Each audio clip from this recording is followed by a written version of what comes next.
क्या सीएए सनातन हिंदू राष्ट्र की तरफ बढ़ा एक और कदम है? क्या सीएए राष्ट्रीय सुरक्षा की तरफ बढ़ा एक और कदम है? क्या सीएए मुस्लिम तुष्टीकरण की राजनीति करने वालों की रीढ़ तोड़ देगा? दोस्तों, मोदी सरकार ने पूरे देश में सीएए लागू कर दिया है, लेकिन सीएए लागू होते ही विवाद भी शुरू हो गया है।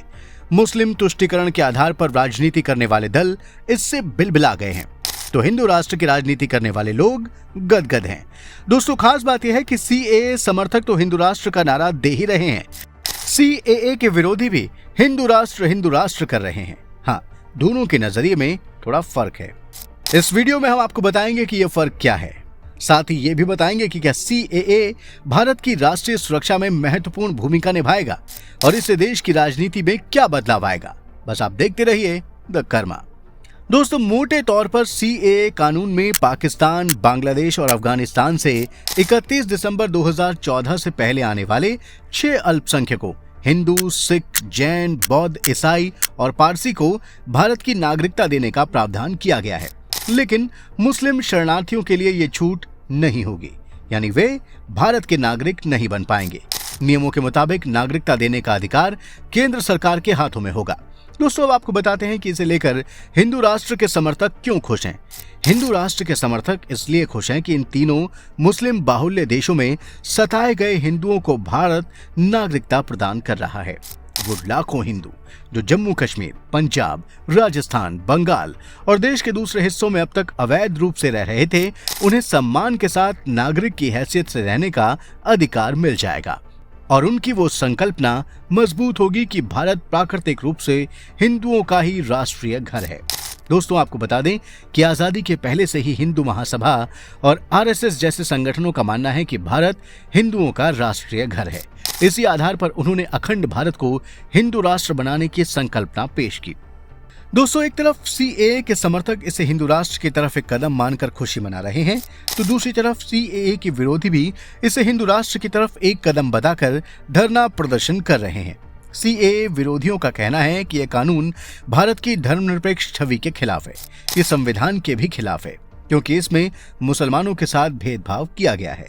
इनका यह भी कहना है कि इसमें शामिल किए गए सिख, बौद्ध और जैन धर्म को हिंदुत्व के समर्थक हिंदुओं से अलग नहीं मानते हैं, जबकि ईसाइयों को इसलिए शामिल किया गया है कि पाश्चात्य जगत को खुश रखा जाए।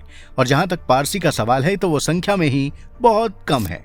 इसलिए यह कानून मूल रूप से हिंदू राष्ट्र को मजबूत करने का ही कानून है और मुसलमानों के साथ ये भेदभाव करता है। इसी तर्क के आधार पर बंगाल की सीएम ममता बनर्जी, केरल के सीएम पी विजयन, असदुद्दीन ओवैसी, दिग्विजय सिंह जैसे नेता जिन पर मुस्लिम तुष्टीकरण के आरोप लगते रहे हैं, वे खफा हैं और उन्हें लग रहा है कि उनकी राजनीति इससे कमजोर होगी। अब आपको बताते हैं कि सीएए के विरोध करने वाले लोगों के तर्क में कितनी सच्चाई है। सीएए के विरोधी कह रहे हैं कि इससे भारत के मुसलमानों को निशाना बनाया गया है, जबकि वास्तविकता यह है कि इससे भारतीय मुसलमानों को कोई फर्क नहीं पड़ने वाला। फर्क सिर्फ उन मुसलमानों को पड़ेगा जो पाकिस्तान, बांग्लादेश और अफगानिस्तान के मुस्लिम बाहुल्य देशों से अवैध रूप से घुसपैठ कर भारत में रह रहे हैं। ये वो लोग हैं जो इतनी तादाद में भारत में घुसपैठ कर रहे हैं जिससे भारत के कई इलाकों में डेमोग्राफी ही बदल गई है। पश्चिम बंगाल, असम और नॉर्थ ईस्ट के कुछ राज्यों में तो ये बड़ी समस्या बन गए हैं। मिसाल के तौर पर अगर एक रिपोर्ट की माने तो पश्चिम बंगाल के करीब 8 जिलों में बांग्लादेश से अवैध रूप से आए मुसलमानों की वजह से मुस्लिम आबादी 40% तक पहुंच गई है। इन जिलों में राजनीति में सिर्फ मुसलमानों का वर्चस्व हो गया है। कुछ हिंदुओं का कहना है कि इसकी वजह से उन्हें अपनी धार्मिक गतिविधियों को करने में भी बाधा आ रही है। लोगों का कहना है कि बांग्लादेशी मुसलमानों के वोटर बन जाने से ही बंगाल में टीएमसी और दूसरी लेफ्ट पार्टियां मुस्लिम तुष्टीकरण में जुटी रहती हैं, जबकि दूसरी तरफ बांग्लादेश से मारपीट कर सताए और भगाए गए मतुआ समाज के लोग, जिन्हें नाम शूद्र भी कहा जाता है, वो हिंदू होने के बावजूद भारत में कई अधिकारों से वंचित हैं। अब सीएए लागू हो जाने के बाद मतुआ समाज के लोग काफी खुश हैं, वो नाच गाकर खुशी मना रहे हैं।